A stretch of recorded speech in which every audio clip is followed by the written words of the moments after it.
Hello student, welcome to the Arhintam Academy today's problem. तो student आज मैंने अपने व्हाट्सएप में एक स्टोरी लगा था and I have asked the questions related to the IIT JEE advance. उसमें से कुछ स्टूडेंट ने सही आंसर भी किए हैं और कुछ स्टूडेंट का आंसर अप्रोच करता हुआ but the final answer is wrong. तो आइए देखते हैं क्या सॉल्यूशन होगा और ऐसे प्रॉब्लम्स को जानने के लिए जुड़ें अरिहंतम अकेडमी से. आप चैनल को सब्सक्राइब कर ऐसे डेलीज प्रॉब्लम्स को 2 मिनट में सॉल्व कर सकते हैं. तो देखते हैं सॉल्यूशन की ओर. Thanks for watching.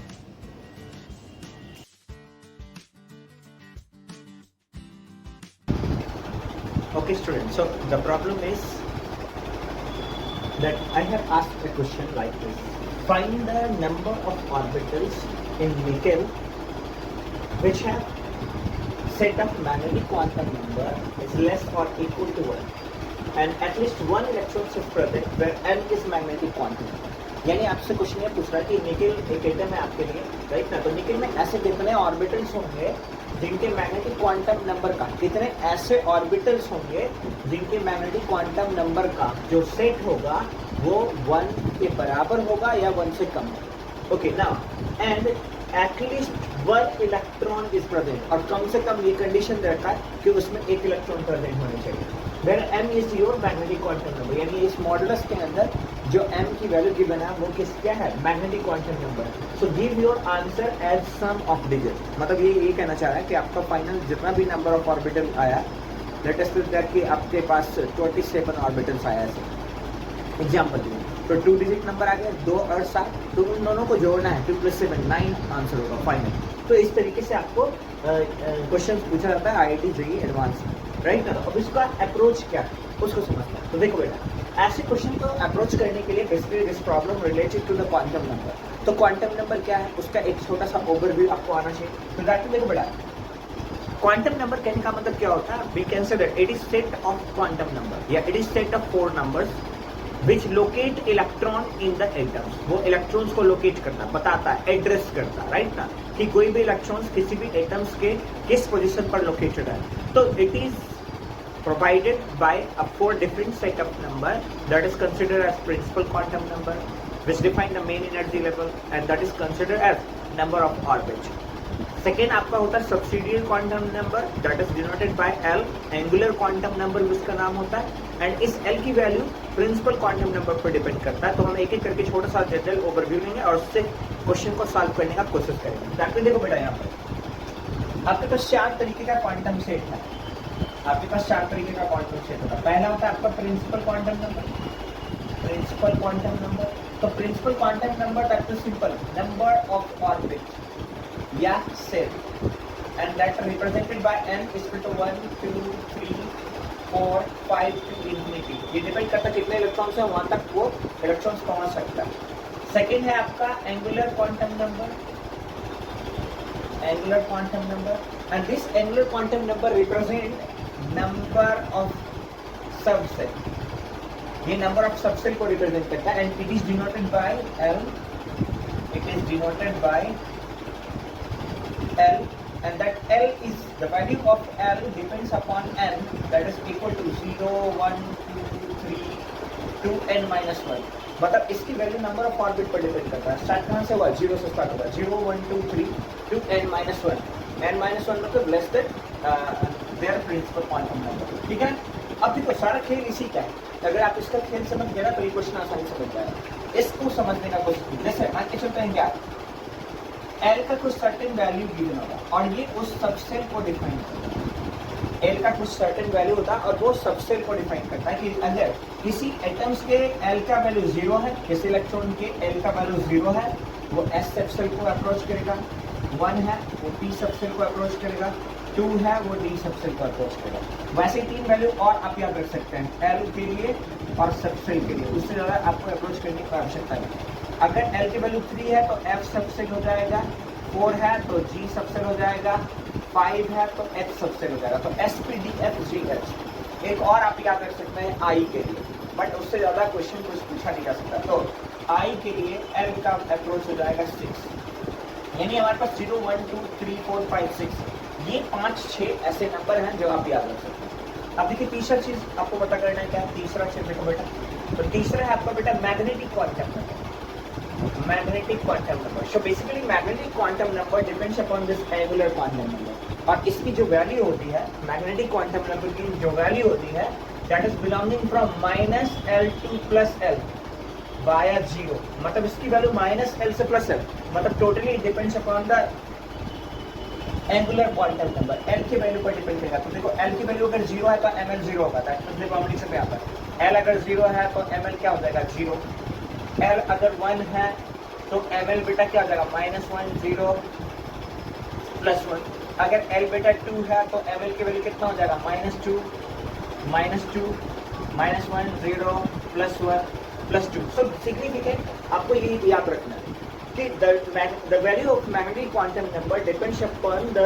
value of L. L is equal to 0, then ml is equal to 0. L is equal to 1, then ml is equal to -1 0 +1. L is equal to 2, then ml is equal to -2 -1 0 +1 +2. So this is the approach of magnetic quantum. Next है आपका क्या, fourth. Next है आपका fourth, and ये है आपका क्या, spin quantum number. Spin quantum number में बेटा बस दो ही चीज होता है, clockwise spin plus half, anti clockwise spin minus half. तो यहाँ पर दो ही चीज याद रखना है, up head down head, plus half minus half, clockwise spin anti clockwise spin, clockwise spin plus half MS, anti clockwise spin minus half MS. तो ये चार सेट है जिनके बेसिस पर ये क्वेश्चन सॉल्व हो सकता है। इसमें आप ये दो अप्रोच लगाएंगे, आपको क्वेश्चन समझ में आता है। ठीक है, तो अब बढ़ते हैं सॉल्यूशन की ओर, बढ़ते हैं बेटा सॉल्यूशन को। तो देखो सॉल्यूशन को पता करने के लिए हमें सबसे पहले निकेल का एटॉमिक नंबर, उसकी इलेक्ट्रॉनिक कॉन्फ़िगरेशन लिखने आना चाहिए, ठीक है ना, और फिर उसका एक जनरल अप्रोच आना चाहिए। तो दैट मींस देखते हैं अभी निकेल। निकेल आपका डी ब्लॉक का एलिमेंट होता है, एटॉमिक नंबर उसका 28 है बेटा। तो अब हम इस क्वेश्चन के सॉल्यूशन पर चलते हैं। आपके पास है निकेल, एटॉमिक नंबर 28, आप इलेक्ट्रॉनिक कॉन्फ़िगरेशन लिख सकते हैं 1s2 2s2 2p6 3s2 3p6। 4s2 and 3d8 28 2 4 6 10 के 12 6 18 2 20 28। नाउ आपके पास क्या है, इसमें कुछ ऑर्बिटल्स गिवन है। तो देखो बेटा कौन कौन से ऑर्बिटल्स गिवन है, उसके लिए हम लोग कंसीडर करते हैं। देखो 1s है, l की वैल्यू 0, 2s है, l की वैल्यू 0, 2p है, l की वैल्यू 1, 3s है, l की वैल्यू 0, 3p है, l की वैल्यू 1, 4s है, l की वैल्यू 0 एंड 3d है बेटा l की वैल्यू 2। यानी हमने l की वैल्यू को आइडेंटिफाई किया। अब देखना जिस ऑर्बिटल का l का वैल्यू 0 है ऑटोमेटिकली वो ml 0 हो जाएगा। इसमें क्या आ गया, ml की वैल्यू 0, ml 0। अब देखो यहाँ पर 2p को मैं अलग से लिखता हूँ, यहाँ पर 2p है, 2p की वैल्यू के लिए l आ गया 1, then ml is equal to -1 0 +1। Next देखो यहाँ पर 3s है, तो 3s के लिए ml की वैल्यू 0। अगेन बेटा 3p है, मैं 3p6 को बाहर निकालता हूँ, 3p6 l इक्वल टू 1 है, अगेन ml इक्वल टू -1 0 +1 हो जाएगा। नेक्स्ट यहाँ पर देखो l की वैल्यू 0 है, देन ml इक्वल टू 0। यहाँ पर बेटा d है, d के लिए देखो यहाँ पर d के लिए आपके पास क्या है, d के लिए l की वैल्यू 2 है, देन ml इक्वल टू -2 -1 0 +1 +2। ये आ गया ml इक्वल टू -2 -1 0 +1 +2। ठीक है ना, ये आ गया। अब क्वेश्चन को फिर से मैं पढ़ता हूँ। क्वेश्चन देखिए क्या कहता है आपके पास, कहता है क्या, find the number of orbitals in nickel which have the set of magnetic quantum number less or equal to 1। तो दैट मींस इस सेट को बाहर निकाल दूंगा, mode of m is less and equal to 1 is equal to क्या आ जाएगा 0 -1 और 1। अगर 0 -1 और 1 0 -1 और 1, तो इस तीन तरीके का इसमें क्या है पॉसिबिलिटीज आपको आइडेंटिफाई करना। तो दैट मींस देखो यहाँ से पॉसिबिलिटीज हम लोग आइडेंटिफाई करते हैं तीन तरीके का जो अप्रोच कर रहा है। तो यहाँ पर आ गया 1 2 3 4 4 4 4 4 3 7 7 एंड 3 10 और 10 एंड 3 13, मतलब 13 ऐसे पॉसिबल वैल्यू। कितने पॉसिबल वैल्यू बेटा 13, जिसको मैंने सर्कल किया वो पॉसिबल वैल्यू है। तो ml is equal to 0, ml is equal to 0 -1 1। तो देखो 1 + 1 +1 +1 और ml is equal to यहाँ पर देखो, यहाँ पर